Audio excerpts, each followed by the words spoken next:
Who's taking who lightly? Who's taking who for granted? Some people saying that Gervonta Tank Davis is overlooking Rolly Romero because he's calling him a bum. You know what I'm saying? And he's talking about this Devin Haney fight situation. And then some people, he ain't got no skills, he a bum. And then you have a lot of people saying, a lot of people picking Romero, and that's cool if that's your pick, you know what I'm saying? I understand. But a lot of people looking at Rolly Romero saying that, you know what I'm saying, he has all this power and that he's smarter than he acts and he's highly intelligent. He'll whoop your ass in Connect Four and chess and things like that. And I'm looking at it and I'm listening to these dudes at every interview and everything like that. And to me, it sounds like Rolando Romero is the one that's looking at Gervonta Tank Davis like he gonna be easy work. Because all I hear him saying, I'm gonna knock him the fuck out. I'm gonna beat his ass. I'm gonna knock him out in one round. That seems to be their moniker. Knocking him out in one round with one big punch. Like Tank never felt nobody punch like me. I'm so big, I'm so strong. And he gets hit, he get beat up all the time before he knocks somebody out. And I disagree. I hear his coach, Bullet, you know what I'm saying?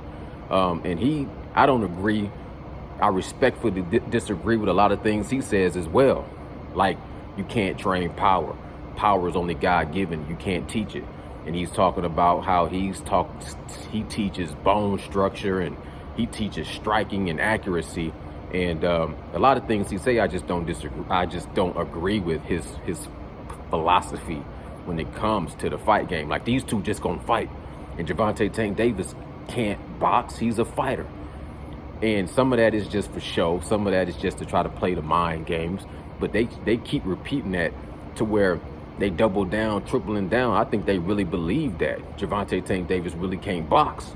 I think they really believe that, Rolly Romero got this power that's on another level. And I ain't gonna say he don't have power because he looked like he got some power. But at the same time, I don't know if he has a chin. He comes from a jiu-jitsu or grappling background. Those guys don't necessarily develop a beard. They can have a good ground game and they strong inside of, when it comes to wrestling and clinches, but that don't mean they have a good strong beard or a good strong jaw or a good neck. You know what I'm saying? But when I hear somebody like a coach, Bullet say, power is only God-given. You can't train for power. And then I see and I look at, like a Emmanuel Stewart or Sugar Hill, break Tyson Fury down and build him back up as a power puncher. When I see Derrick James, change Jermell Charlo from a boxer puncher to a knockout artist. I just don't agree with that logic of you can't train power. I think the problem is, and one of the things I see they focus on is just power. And when you got God-given power, my only problem is when you got God-given power, but you only focus on your God-given gift, and you don't develop everything else. You don't develop the skill set. So you develop all these deficiencies, and you have so many atrophies because you neglect to put in that real work because you just get enamored with your power. You know what I'm saying? So your whole game is just focused on the landing a power shot. You dig what I'm saying? And that's where I see people developing deficiencies down the line, atrophies. Like I was at the gym today, and this is one guy, big strong dude, got a kind of got a penitentiary style. And he got a whole crew of guys, young guys that he worked with, and I salute them. They all look like they into sports and play football or wrestle or whatever. But I watched them going through different movements, and a lot of it is just ego lifting. And I look at them and I say, when they get my age, they're going to have to understand that all this, the way they lifting, the way he got them lifting, is going to cause a lot of problems down the line. And I know from my own experience that they're going to have to go back and do a lot of foundational work because they really neglecting a lot of little things, fundamental things, foundational things, and they going straight to lifting big movements, and that works, especially when you're young. But it catches up to you. You know what I'm saying? But so I just disagree with that. You can't train power and a lot of stuff he says. Bullet, I just don't agree with. But when I hear Gervonta Tank Davis talk, when I hear Coach Calvin talk about them, yeah, I hear them calling him a bum and you know what I'm saying, he ain't got no skills. But I also hear him saying he got power. You got to be aware of his power. He's awkward. He even said he rates him up on, like they was talking about, is he high on the, you know what I'm saying, as far as his ranking. And Gervonta Tank Davis even was like, yeah, I got to rank him up there. You know, he kind of talked his way into this fight, but he also did what he had to do and knock some guys out. You know what I'm saying? So I see Gervonta Tank Davis, every time I see him and Calvin, they training, they working. Every time I see Rolly Romero and Calvin or Bullet, they just talking. Even in the media workout, it's like Real Marlowe said, man, a lot of that was just throw a good shot, pop, pop, pop. And then they go enamoring they work. And they go into, you know what I'm saying, like placating to the whole audience, and it's like a whole show where they getting so caught up in one or two little moves, they ain't even working. They just talking. They just doing a whole bunch of showboating. You know what I'm saying? Falling in love with one or two punches and then start to talking and showing off and a whole bunch of bluster. You know what I'm saying?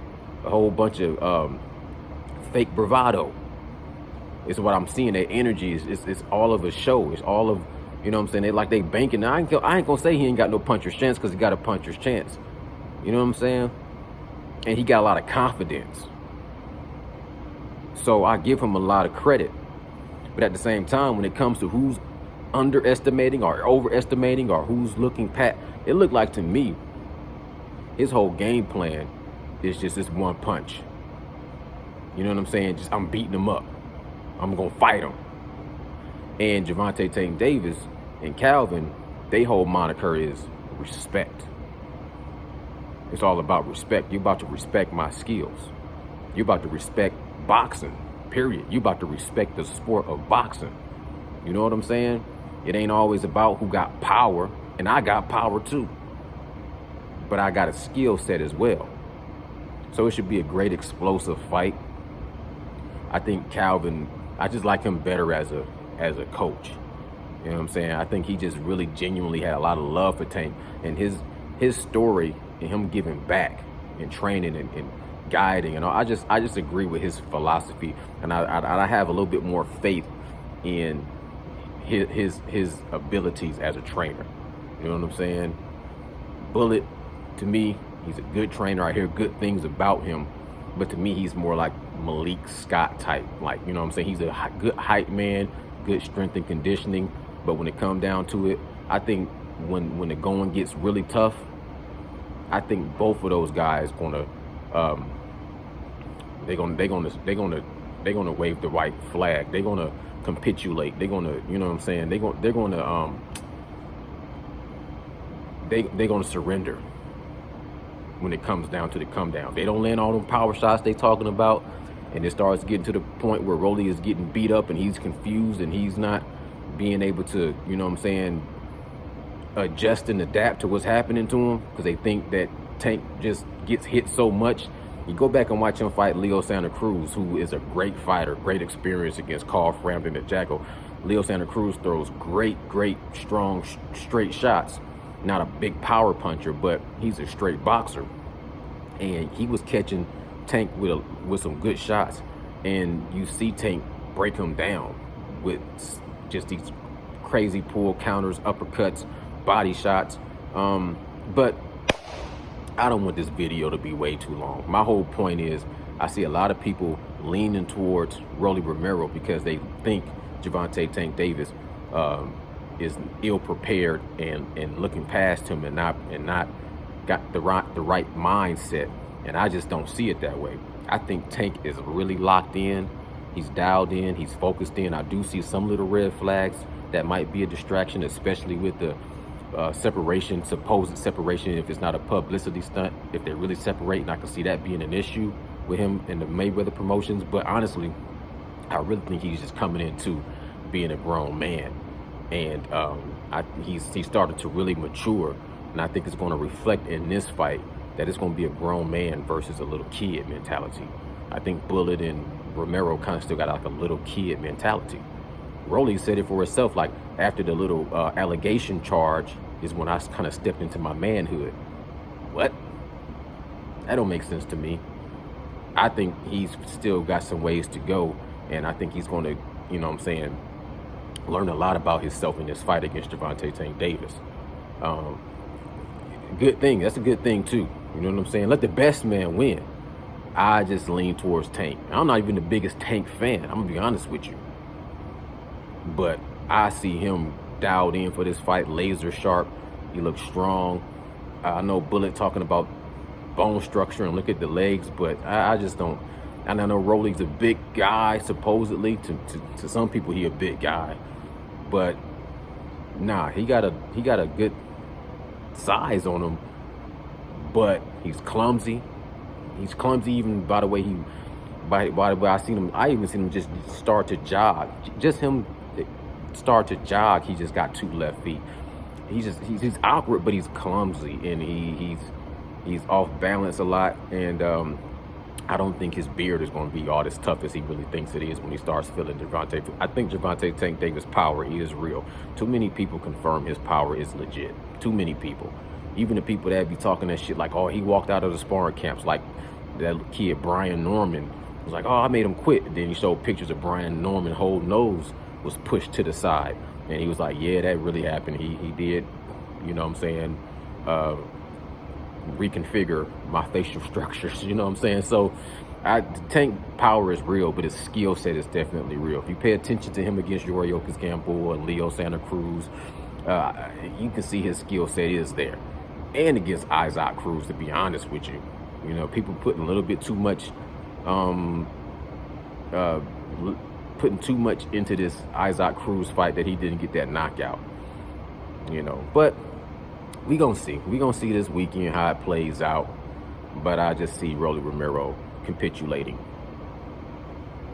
Wow. Salute, man. I'm gone. And moment of silence to the Gary Russell family. Gary Russell Sr. passed away. Definitely, you know, to me, set a good example on how to raise a generation of real men. So a moment of silence, and we salute him now.